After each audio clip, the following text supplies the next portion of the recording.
j'espère que vous allez bien. Les messages ont sauté. On va tout de suite aller découvrir cette guidance intemporelle, mais surtout spirituelle, de façon à poursuivre notre évolution pour devenir humainement ce que nous sommes spirituellement. Je pense le bien, j'agis le bien.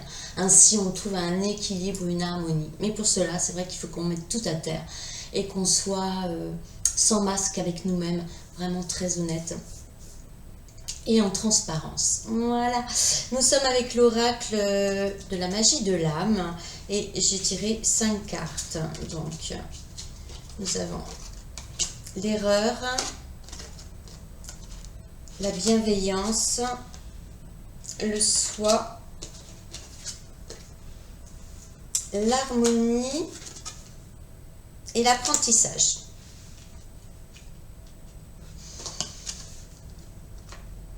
Les erreurs, ça nous rappelle tout ce qu'on ne fait pas parce qu'on a peur.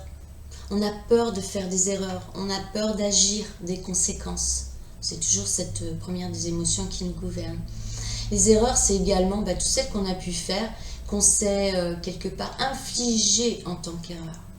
Alors là, il nous est demandé justement de comprendre que tout ce qu'on a vécu, on l'a vécu parce qu'on devait le vivre. Si nous avons fait des erreurs, elles étaient là pour nous faire grandir. Et pour avoir justement cette avancée aujourd'hui de réfléchir d'une façon différente. Au lieu de se faire du mal, plutôt se dire j'ai quelque chose à apprendre de cette erreur et cela est pour me faire grandir. Au début, j'ai commencé par dire que des fois, nous n'agissons pas par peur de l'erreur. Voyez, trouver le juste milieu. En deuxième message, nous avons la bienveillance. C'est la bienveillance qu'on doit s'accorder pour nous-mêmes. Et on pourra l'accorder aux autres ensuite. C'est la suite logique du message des erreurs. C'est-à-dire s'accorder de la bienveillance sur tout ce qu'on croit avoir fait comme erreur. Mais qui ne sont pas des erreurs. Ils ne sont pas des erreurs parce qu'il fallait qu'on les vive pour grandir. Accepter que nous soyons coupables de rien. Que tout est inscrit comme une évidence. La route est toute tracée. On nous demande qu'une chose, c'est de dépasser les obstacles. Donc de ces erreurs que nous croyons avoir commises, en fait, il n'en est pas un, je le redis, il fallait qu'on les vive. Elles sont là pas pour nous punir, elles sont là pour nous faire grandir. Parce que quand on fait une erreur, généralement, on ne la refait pas 2 fois. Donc, on a évolué avec l'erreur et de s'accorder de la bienveillance. Justement, en se disant, j'ai vécu ce que je devais vivre.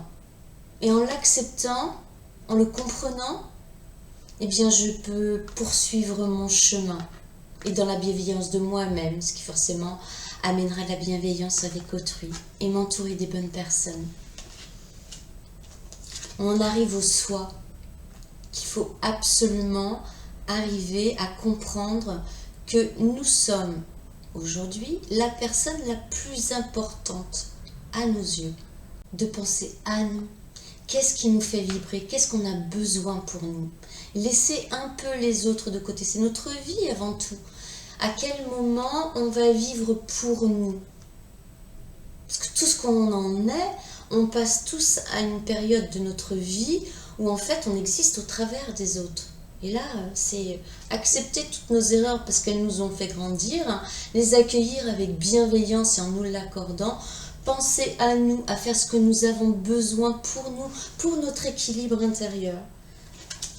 Et ça nous amènera l'harmonie. L'harmonie qu'on doit retrouver. Arrêtons de penser aux autres. Arrêtons d'exister à travers les autres. Ce message, il est vraiment la suite de reprendre le contrôle de soi. L'harmonie du bien-être, de s'être retrouvé. On se retrouve et on va exister pour nous. Et ensuite, on a le message de l'apprentissage. L'apprentissage de notre connaissance spirituelle. Jusqu'à présent, nous avons fait l'apprentissage de la matière pour être dans le moule, dans soi-disant le bon chemin. Mais notre chemin intérieur, c'est le seul et c'est le vrai. Et là, c'est l'apprentissage spirituel qu'on nous parle. D'aller croire ce qu'on n'a jamais osé croire. Se faire son monde magique. pouvoir comprendre que quand je vous dis on n'est jamais seul, mais il y a tout un monde autour de nous. Déjà, nous avons notre guide. Notre guide, c'est celui qui est là depuis le début. Il était là avec notre âme là-haut. Il est là présentement. Il sera là ensuite. Il a tout validé avec nous sur notre chemin. Il sait exactement où nous en sommes et il va essayer de nous diriger justement vers l'avancée. Notre guide, c'est notre meilleur ami. C'est celui qui sera, comme je l'ai dit, toujours avec nous. C'est celui qui nous aime le plus. Parce qu'il sait à quoi s'attendre. Mais il ne va pas nous le révéler. On doit faire notre expérience. On doit se rappeler. Rappeler quel être nous avons prévu d'être. Et c'est un être de lumière. Parce que quand on atteint quelque part ces pensées un peu fantasques, je le conçois, mais qui nous amènent vers une direction de lumière envers les autres. De tendre la main, d'être dans l'offrande. Parce que quoi de plus beau que d'offrir? Rappelons-nous toujours ce sentiment intérieur d'harmonie qu'on a quand on offre quelque chose avec le cœur. C'est ça qu'on doit trouver tout au long de notre parcours. Et pour cela, il faut mettre de l'amour dans tout. C'est pas facile, je le conçois, mais c'est possible. J'en suis convaincue, c'est un travail de tous les jours. Donc là, on nous demande de nous éveiller encore plus. Toujours vers la lumière, toujours vers l'unité. Comprendre que nous ne faisons qu'un, que nous devons prendre soin de nous avec bienveillance. Dépasser nos peurs de nos erreurs faites ou non faites. Arrêter de penser au passé et vivre le présent. En étant toujours dans l'ouverture d'esprit. Pouvoir à chaque instant, pouvoir nous remettre en question, mettre à terre nos acquis et puis d'aller en profondeur. C'est génial quand on franchit ce pas. C'est comme tout, il faut pratiquer jour après jour. Et si ça ne marche pas ce jour, c'est pas grave, ça marchera peut-être demain. Toujours croire en l'amour de nous, pour l'amour de tout. Moi, j'adore cette phrase. Avec le petit oracle de la mission de vie de Jenna Brunson, nous avons « Tu es soutenu dans l'invisible. Ton équipe de l'invisible veut te dire qu'elle te soutient dans tes projets et tes rêves. Imagine que tes prières ont déjà été exaucées et tout vient à toi. » C'est ce que je vous disais, on n'est jamais seul. On a notre guide qui est toujours avec nous, auquel on va pouvoir poser la question ai-je prise la bonne décision dans ce projet, par exemple? Il y aura toujours une réponse. Si c'est une question faite avec le cœur, la dire à haute voix, ça impose. Donc pour moi, c'est plus parlant, c'est plus vivant. Mais on peut très bien la dire à l'intérieur, parce que c'est le genre de question qu'on peut poser à tout moment, n'importe où, et que voilà, on peut être arrêté par les personnes qui nous entourent, par leur regard. Mais on a ce monde angélique autour de nous. Donc cette personne qui ne nous quitte jamais, qui est notre guide, qui est au courant de tout, de tout le coquin, mais il ne nous dit pas. On doit se rappeler. Et on doit vivre, parce qu'on a à vivre.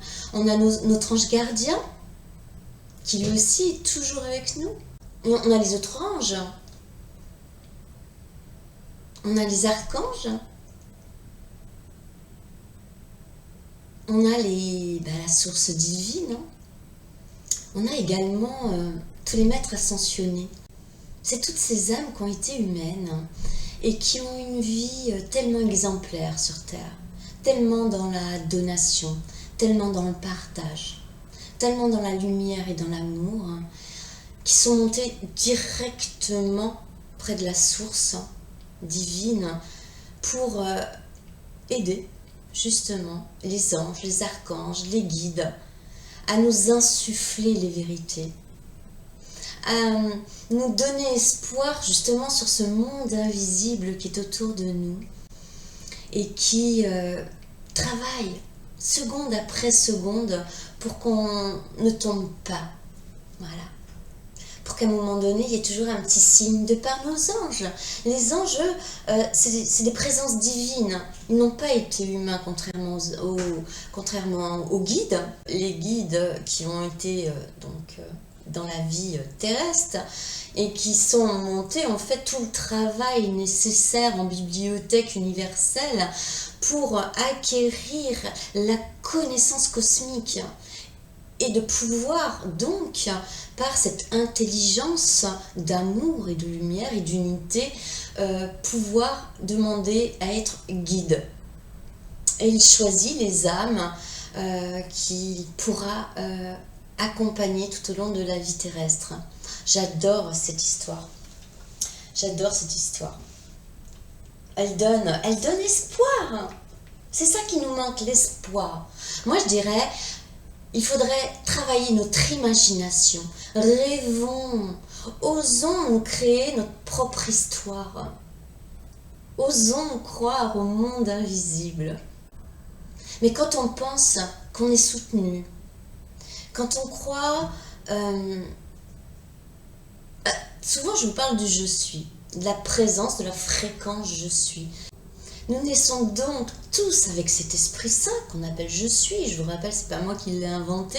Vous l'avez dans tout un tas de lectures. Ça remonte à des siècles et des siècles où on a mis le nom de « je suis » en connotation avec l'Esprit Saint. Et cet Esprit Saint que nous naissons tous avec le même. Il nous appartient de le développer ou pas. Vous voyez, nous avons tout entre les mains, mais nous sommes tous nés quelque part avec les mêmes chances d'amour. Ça paraît fantasque de dire cela. Donc on est soutenu. Moi j'y crois, mais dur comme fer. Moi j'ai une jolie pièce de théâtre qui raconte ma venue ici. Et c'est justement par mon imagination que je me suis créé une pièce de théâtre qui pour moi est hyper logique, quoi. Elle est bien plus logique que la vie qu'on a voulu me faire mener jusque-là.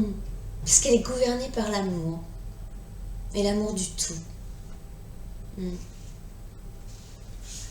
Allez, le petit oracle des archanges. Nous avons Azraël, ange de la naissance et de la mort. L'archange Azraël est là pour aider et guider les âmes lors de leur naissance et de leur mort, mais également lors de périodes initiatiques importantes impliquant des changements de vie. Lors des passages délicats, il apaisera tes craintes et t'apportera calme et sécurité. Mais c'est l'archange qui aide au passage dans la lumière. Il aide ceux qui sont dans le départ, ceux qui partent, mais ceux qui restent aussi. Justement, à un moment donné, à pouvoir comprendre que c'est par l'amour qu'on envoie, qui sont dans le départ, à monter dans la lumière. Voilà. Et il nous aide dans nos périodes initiatiques. On y est, On avance tellement vite là. On est dans une phase de soif de connaissance. Moi, c'est exactement ça. De compréhension de chaque chose qui m'amène à la réflexion, à trouver la raison. Et puis, voilà, croire que tout est possible. Tout est possible. Donc, pour résumer, on n'a pas fait d'erreur. On a fait ce qu'on devait faire. C'était écrit. C'était comme ça. Alors, aimons-nous. Cajolons-nous, apportons-nous de la bienveillance, on pourra d'autant plus en apporter pour les autres. Pensons à nous-mêmes au lieu de penser tout d'abord à notre famille, à nos amis, à rendre service. Qu'avons-nous besoin pour nous, pour être heureux? Et trouvons l'harmonie, l'équilibre entre le haut et le bas. Continuons notre apprentissage, on est soutenu. Dès qu'on pense positivement, de toute façon, la source, elle est là pour nous aider. Alors faisons confiance à ce monde invisible et inventez-vous votre histoire du moment qu'elle vous porte vers le haut, mes amis. Waouh. Je pense que je vais vous faire une petite vidéo sur comment je vois notre venue ici-bas, notre départ ici-bas, comment je vois notre histoire, notre pièce de théâtre, sachant que nous sommes l'acteur principal de notre pièce de théâtre. Je pense que je vais essayer de vous faire ça. Et l'archange Azraël, qui est celui qui aide Dieu justement à amener la lumière, l'amour et à aider tous ceux qui sont prêts à partir à monter directement auprès d'eux. Mes amis, je vous souhaite une très bonne journée, pleine de soleil. Bon, il fait froid, ça caille, c'est clair, mais c'est l'hiver. On va pas se plaindre. Voilà.